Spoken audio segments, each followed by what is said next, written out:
Ya, Assalamualaikum warahmatullahi wabarakatuh. Perkenalkan saya Rani Safitri, NIM B1 180 268, kelas K Manajemen. Nah, di sini saya ingin menjelaskan tugas mengenai linier berganda, dan saya memiliki tabel mengenai permintaan mobil penumpang baru di Amerika Serikat tahun 1971 sampai 1986. Dalam data ini ada beberapa variabel, di antaranya Y. Nah, Y ini merupakan mobil penumpang baru terjual dalam ribuan, tidak disesuaikan musiman. Untuk X1-nya sendiri, mobil baru, indeks harga konsumen tahun 1967 sama dengan 100, tidak disesuaikan musiman. Untuk X2-nya sendiri, indeks harga konsumen, semua item, semua konsumen perkotaan, tahun 1967 sama dengan 100, tidak disesuaikan secara musiman. Untuk X3-nya sendiri, the personal disposable income, miliaran dolar, tidak disesuaikan dengan variasi musim. Untuk X4-nya, suku bunga, persen, kertas perusahaan pembiayaan ditempatkan langsung. X5-nya, tenaga kerja sipil yang dipekerjakan dalam ribuan, tidak disesuaikan dengan variasi umum. Nah, dari variabel yang saya sebutkan tadi, untuk datanya seperti ini, dan saya memiliki data sampai 25 data. Dan setelah itu saya pindahkan ke SPSS. Nah, dari data ya Excel tadi saya pindahkan ke SPSS untuk tampilan data view-nya seperti ini. Dan untuk tampilan variabel view-nya seperti ini.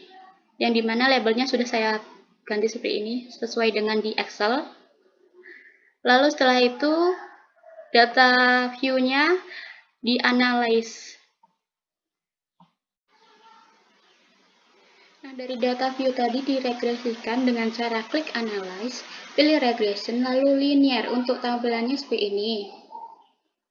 Untuk variabel dependent-nya itu Y, dan untuk X1 sampai X5 itu independent. Lalu setelah itu pilih statistik.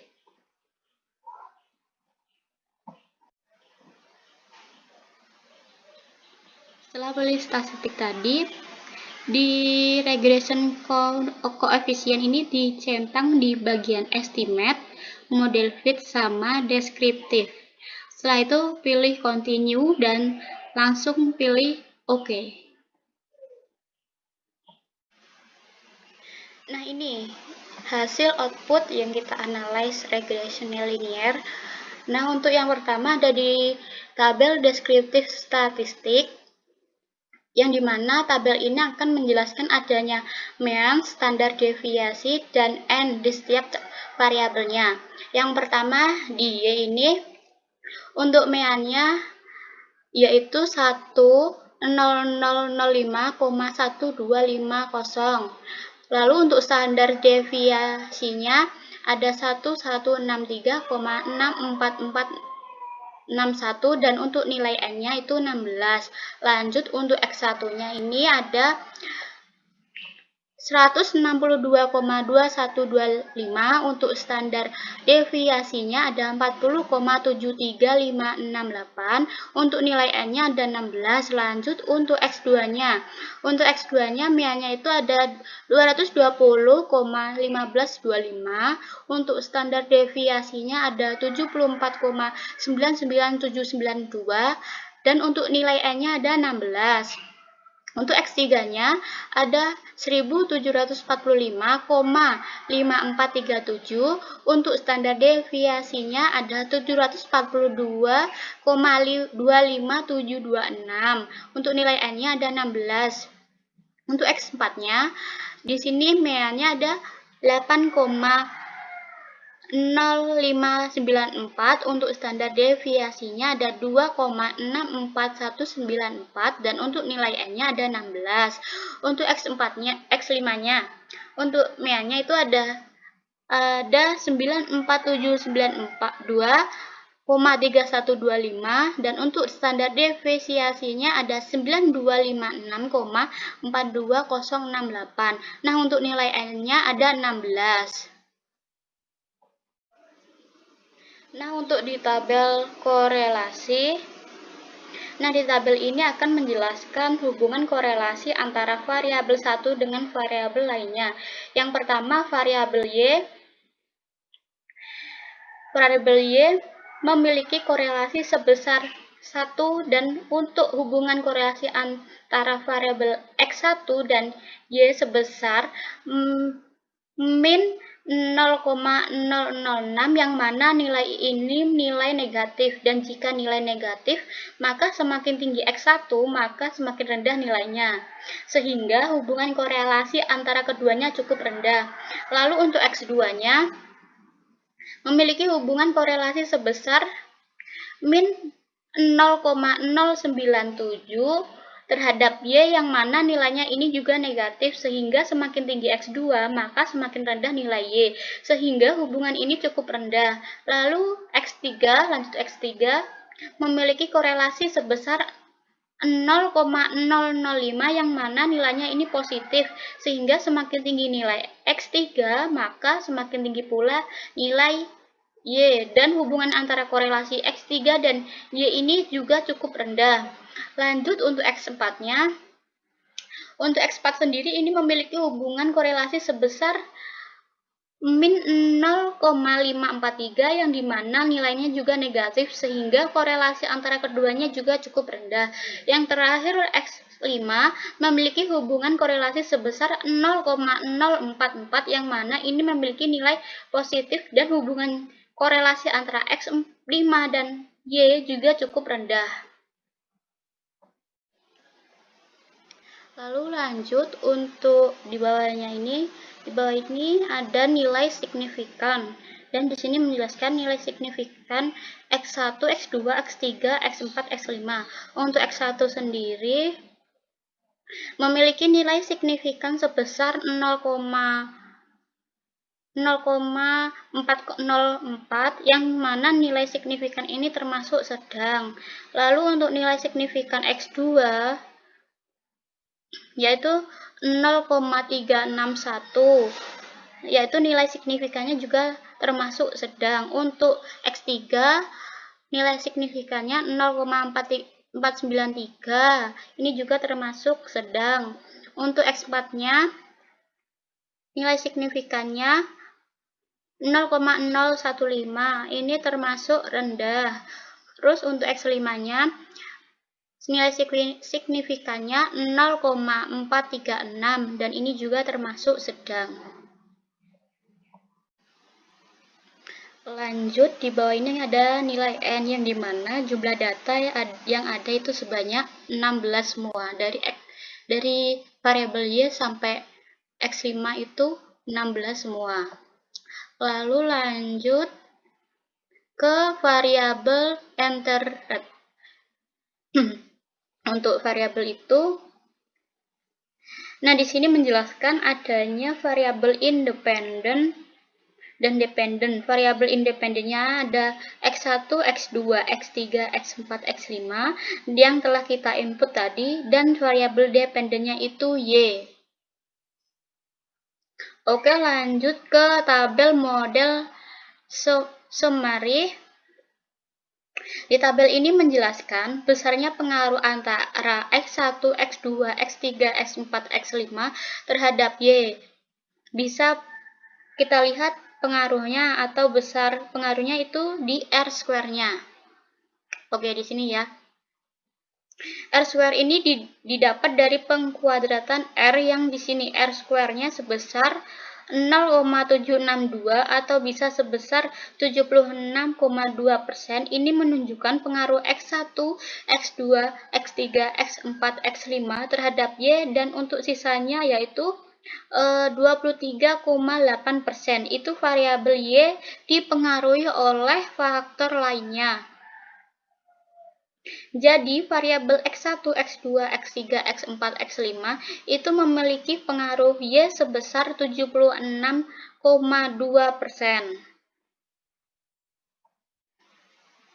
Lanjut di tabel ANOVA. Nah, di tabel ANOVA ini menjelaskan adanya pengaruh antara X1, X2, X3, X4, X5 terhadap Y secara simultan atau secara bersamaan. Dan di sini bisa kita lihat juga dengan nilai signifikan, dan nilai signifikannya di sini sebesar 0,006, yang mana nilai signifikan ini lebih kecil dari tingkat probability yaitu 0,05. Sehingga di sini menjelaskan X1, X2, X3, X4, X5 memiliki pengaruh terhadap Y secara simultan atau bersamaan. Lalu jika kita melanjutkan uji F-nya, di sini sudah tertera 6,400 di tabel ini. Jika kita ingin mengetahui hipotesis yang diterima atau tidak, kita harus membandingkan F hitung dengan F tabel. Untuk F hitungnya sebesar 6,400 dan untuk F tabelnya bisa kita lihat di tabel F sesuai dengan data ini dan didapatkan dari tabelnya sebesar 3,20, yang mana F hitungnya lebih besar dari F tabel karena F hitungnya 6,400 dan F tabelnya 3,20, sehingga F hitungnya lebih besarnya menjelaskan bahwa hipotesisnya diterima. Lalu lanjut di tabel koefisien di tabel B. Jadi itu untuk persamaan linearnya yaitu Y sama dengan 580,322 plus 52,268 min 114,597 terus tambah 7,732 min 91,896 plus 0,089.